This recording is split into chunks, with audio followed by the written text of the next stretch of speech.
And within a short period of time, I made one movie called Hercules in New York, which of course went right into the toilet. But it didn't discourage me. I still had the same vision. And then all of a sudden I did Streets of San Francisco. I did Stay Hungry and Pumping On and The Villain. And then all of a sudden I was asked by Dino De Laurentiis and by Universal Studio to star in Conan the Barbarian. And after I did Conan the Barbarian, the director at the press conference said to the press, the director was John Milius. He said to the press, if we wouldn't have had Arnold, we would have had to build one. So think about that. The very body that they said can never be sold because the time is wrong. A few years later, I'm doing Conan the Barbarian, and it was the #1 hit at the box office when it came out in the summer of '82. Think about that. And the director says, if we wouldn't have had his body, we would have had to build one. So all of a sudden, my body became an asset, not a liability. And the same thing was with Terminator. After we were finished filming Terminator, Jim Cameron said to the press, if Arnold wouldn't have had that accent and talked like a machine, I think the movie wouldn't have worked. So think about that. The body and the accent that they attacked was an asset. But I didn't listen to those losers. I didn't listen to them at all. It's just the reality of it is that you cannot listen to the naysayers. So this is a very important lesson for all of you. So when someone says, no, this is a stupid idea, you in your mind, you don't have to say it, but in your mind just say to yourself, you asshole. What do you know?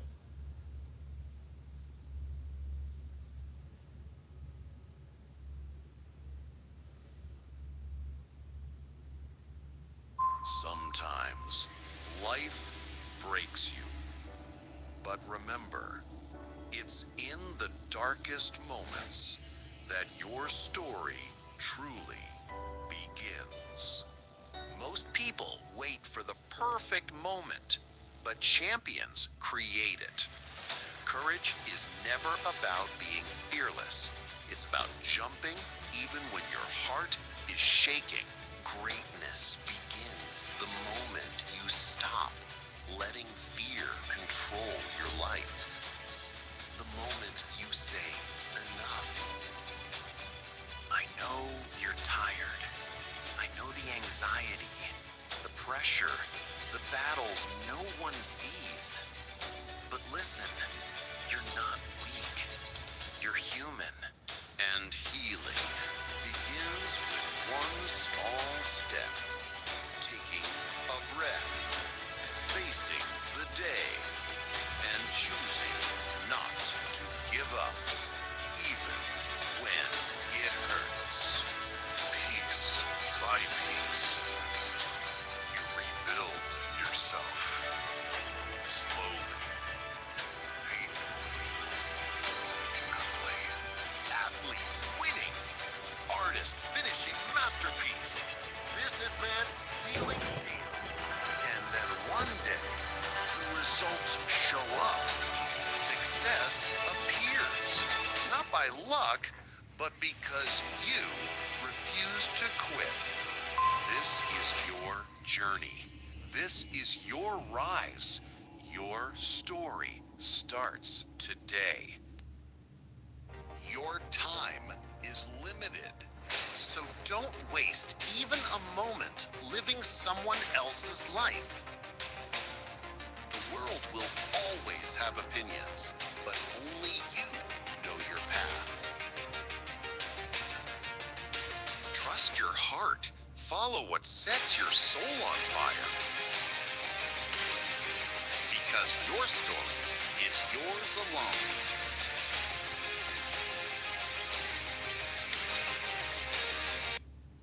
It's about how hard you can get hit and keep moving forward. How much you can take and keep moving forward. That's how winning is done. Now, if you know what you're worth, now go out and get what you're worth. But you gotta be willing to take the hits and not pointing fingers saying you ain't where you want to be because ain't you. You're better than that. It's about how hard you can get hit and keep moving forward. How much you can take and keep moving forward. Well, you used to fit right here. I'd hold you up and say to your mother, this kid's gonna be the best kid in the world. This kid's gonna be somebody better than anybody ever knew. And you grew up good and wonderful. It was great just watching you every day. It was like a privilege. Then the time come for you to be your own man and take on the world, and you did. But somewhere along the line, you changed. You stopped being you. You let people stick a finger in your face and tell you you're no good.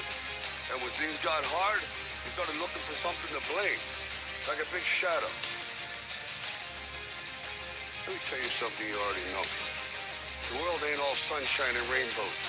It's a very mean and nasty place, and I don't care how tough you are, it will beat you to your knees and keep you there permanently if you let it. You, me, or nobody is gonna hit as hard as life. But it ain't about how hard you hit. It's about how hard you can get hit and keep moving forward. How much you can take and keep moving forward. That's how winning is done. Now, if you know what you're worth, now go out and get what you're worth. But you gotta be willing to take the hits and not pointing fingers saying you ain't where you wanna be because of him or her or anybody. Cowards do that, and that ain't you. You're better than that.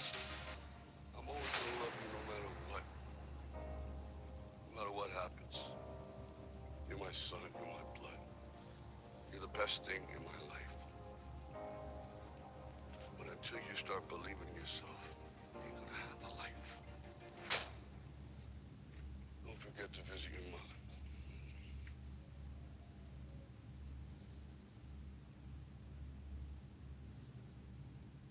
I like for them to say he took a few cups of love. He took 1 tablespoon of patience, 1 teaspoon of generosity, 1 pint of kindness. He took 1 quart of laughter, 1 pinch of concern, and then he mixed willingness with happiness. He added lots of faith, and he stirred it up well. Then he spread it over a span of a lifetime, and he served it to each and every deserving person he met. Oh, I wanted to, but I thought about my children. I watched the baby cry another day, and my wife was late giving the baby milk, and the baby raised hell.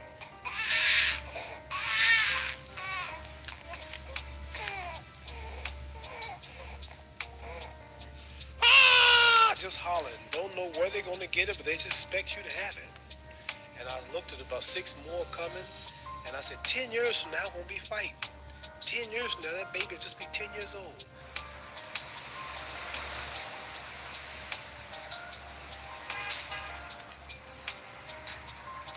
And I'll need money. You'll need school books. You'll need clothes, bus fare.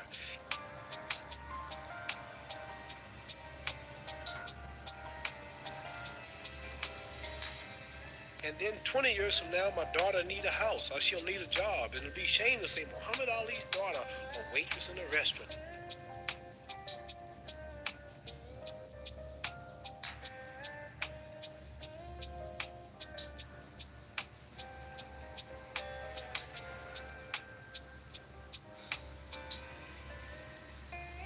He made all of those millions.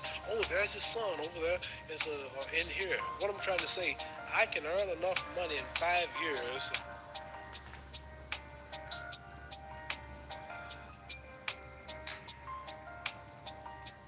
If I invest it and put it up right to take care of my grandchildren.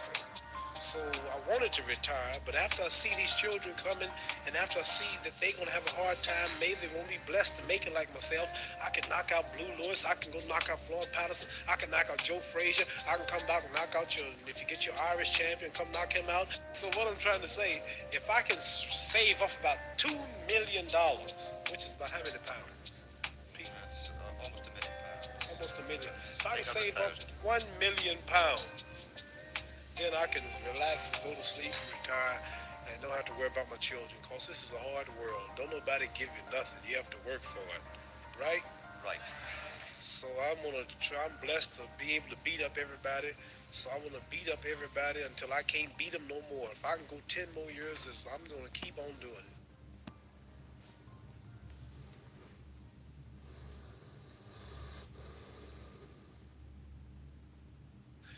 need money. He'll need school books. He'll need clothes, bus fare. And then 20 years from now, my daughter need a house or she'll need a job. And it'll be shame to say, Muhammad Ali's daughter, a waitress in a restaurant. He made all of those millions. Oh, there's his son over there. There's in here. What I'm trying to say, I can earn enough money in 5 years if I invest it and put it up right to take care of my grandchildren.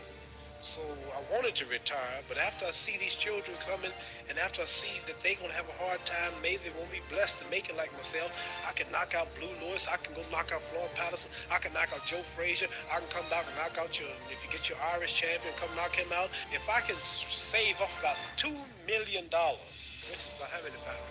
Save up 1 million pounds, then I can relax and go to sleep and retire and don't have to worry about my children, because this is a hard world. Don't nobody give you nothing. You have to work for it. Right? Right. This might make you all think. Life is not really long. Let's say the average person 30 years old.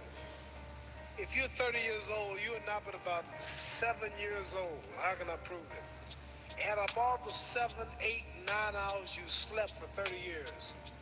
Out of 30 years, out of all the nights, last night when you went to bed and woke up this morning, you don't remember a thing. You've been unconscious for about 8 years. If you're 30 years old, you slept about 8 years. How much traveling have you done in 30 years? From the television station to home, to another country, to another city, to school, to church. You've probably traveled 2 years of your life and spent just getting back and forth to where you're going.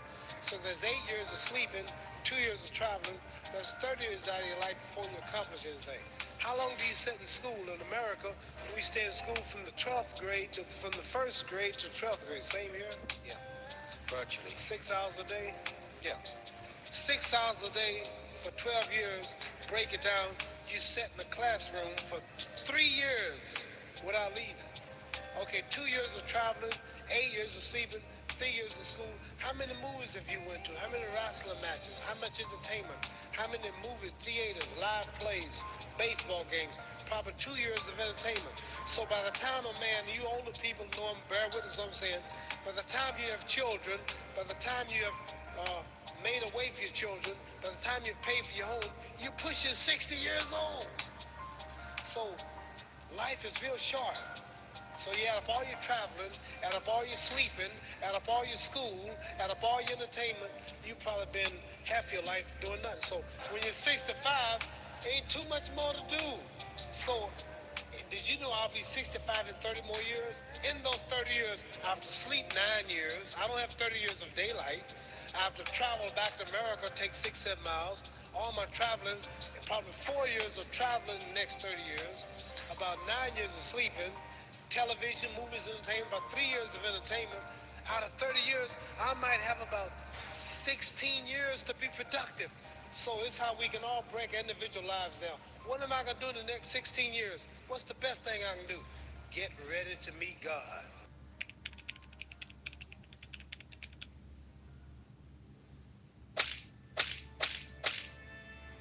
And never talk about who's gonna stop me. Cause ain't nobody gonna stop me. I must be the greatest. I shook up the world. I shook up the world. I told you, all of my critics, that I was the greatest of all time.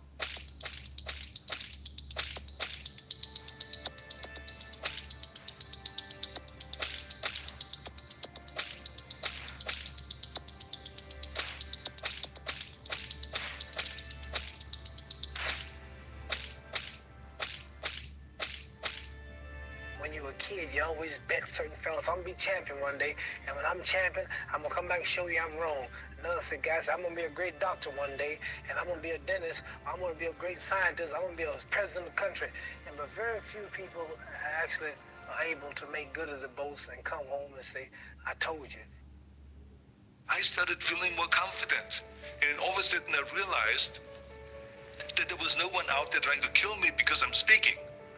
But in fact, it is a bigger fear factor for people to speak publicly than anything else. So here's an example, little things, incremental things of him feeding me lines and stuff like that.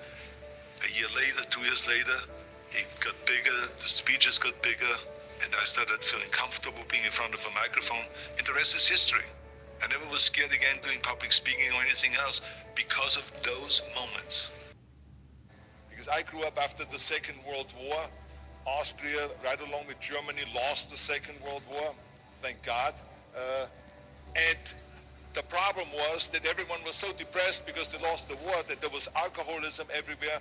There was, of course, depression. There was a terrible economic situation. There was famine. There was starvation and all of those things. And also it was kind of a little place and narrow. I felt I wanted to get out of there. I wanted to escape. And I couldn't see myself really to work there and to stay there, to work in a factory or to work on a farm, or to even to follow my father's footsteps and to become a police officer.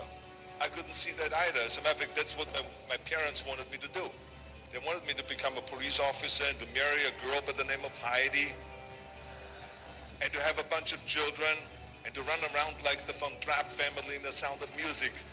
But that's not what I saw. This was the vision of my parents, but not mine. And luckily, one day in school, I watched a documentary about America. And I found myself, I knew exactly that is where I wanted to end up. I wanted to be in America. Everything that I saw in the documentary, I just loved. Everything was so big. I remember the tall skyscrapers, the monstrous bridges, the giant freeways filled with beautiful cars, the huge jetliners, movie stars, Muscle Beach, and all of those things. I could not wait to get there. The question was just, how do I get there? How do I get to America?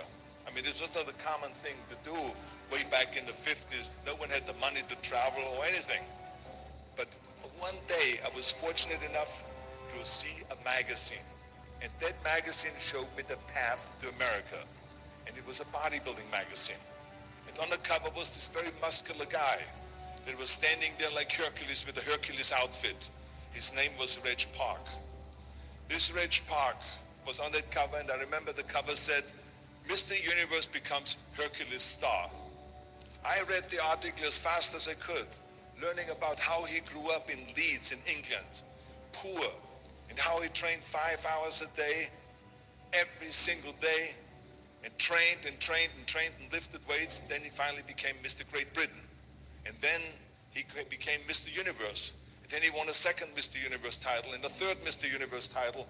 And then all of a sudden he landed in Rome in Cinecittà doing Hercules movies. And as I read, I became more and more certain about my own future. As I read this story, I was so excited, so interested. I knew exactly that I wanted to become another Reg Park. I know he laid out the blueprint for my life, basically. I could see myself, I could visualize myself clearly to be a champion on that same stage where he won the Mr. Universe, and then to move to America, then get into movies, and then become rich and famous. I had that vision very clearly laid out. I was so happy that I knew exactly where I was going. From that moment on, everything that I did, no matter how hard I had to work or how much I had to struggle, it didn't matter. It was a wonderful joyride because I knew what the purpose was and I found my passion. The simple truth is, if you don't have a vision, if you don't have a goal, if you don't see your future laid out in front of you, you're just floating around without a purpose. Have a vision. Think big. Ignore the naysayers. Work your ass off and give back and change the world. Because if not us, who? If not now, when? What is the secret to success? The long version is that I actually always had 5 rules. And everything that I did, I always used those 5 rules. And those 5 rules helped me to become successful in various different areas. And I believe that those rules can be applied to almost anyone and everyone. You don't need to be a bodybuilding champion. You don't need to want to be a governor of California or to be an action hero or anything like that. If you want to excel in whatever you do, those rules are for you. It's that simple. Now, I have to tell you right off the top that I always was very intense. As a kid already, I was very intense and I was very hungry. I always wanted to be the best. I always wanted to be number one. I always wanted to get to the top. I never believed in just getting by. Now, I have nothing against people that just want to get by, because I think there are many roads to happiness, but I think that we all here like to be successful and we are driven. So that's why those rules apply to you. So my first rule is find your vision and follow it. You see, I think it's the most important thing that we have a very clear vision of where we go. A goal, where do we go? Because you can have the best ship in the world. You can have the best cruise liner, but if the captain does not know where to go, that ship will drift around the world and out there at sea and will never end up anywhere. And this is exactly the way it is in real life. If you don't have a goal, if you don't have a vision, you just drift around. You're not going to be happy. This is why it is so important to have that vision.